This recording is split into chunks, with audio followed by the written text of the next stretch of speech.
scared of his takedown. He fakes a shot. His hands come down and block that. Overhand right. He knocked him out. He was a big underdog. Anybody see that fight? Yeah. You actually saw it. Cool. When he comes in today, somebody ask him about that, please. It's probably an awesome feeling for him. What anybody has to say? Okay. So just to come here. Joe. He'll gladly take you down too. What I'm saying is, like, you change your levels, and this guy knows you're a good wrestler. Change my levels, he's got to protect his legs, and his face is wide open. Okay. So now that we did that, we're going to follow this guy to the ground. We're going to work from there. So same stuff. 1, 2, overhand.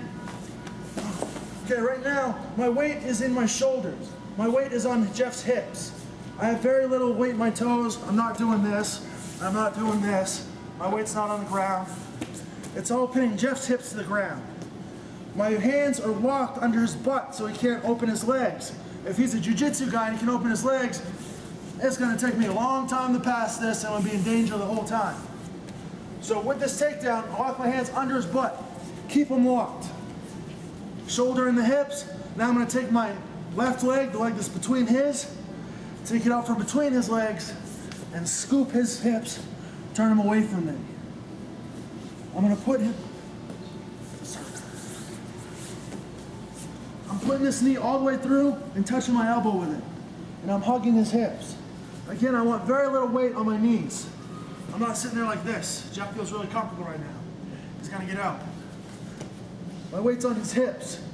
And I'm hugging his hips, and I've driven my knee through, and I'm turning his hips away. You see that? It's very hard to fight me like that. Right here. Now, I'm going to stay low, smothering his hips, but I want to keep him flat. Because if a submission guy can move to his sides, like we talked about yesterday, that's less friction. He's on his way to doing something I don't want him to do. So I'm going to turn his hips away from me, keep him hugged. I'm going to take this hand and make sure he stays flat. Put my wrist in his jaw, pinning him to the ground. Now in MMA, I can do this, and I can slide cutting elbows as well. Right now, I just want you guys to keep him flat from the top of his spine to his tailbone. Right here.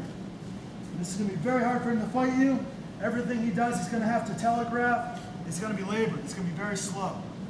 I'm going to have to make a mistake from here to let him get back in the fight quickly, because he's taken out pretty well. One more time. So from the start, jab, overhand, takedown. Now, all my weight's on my shoulder, pinning his hips to the ground. Go ahead, move your hips. Move your hips. He's not going anywhere. Even if he does, I can adjust way better than him. I'm on my toes. He has all of our weight on his hips. Now this leg that's between his legs, I'm going to take this out, scoop under his legs, turning his hips away from me, putting my knee to my elbow. Again, with all my weight on his hips, I'm now going to keep his upper body flat as well. I grab his shoulder and drive my wrist into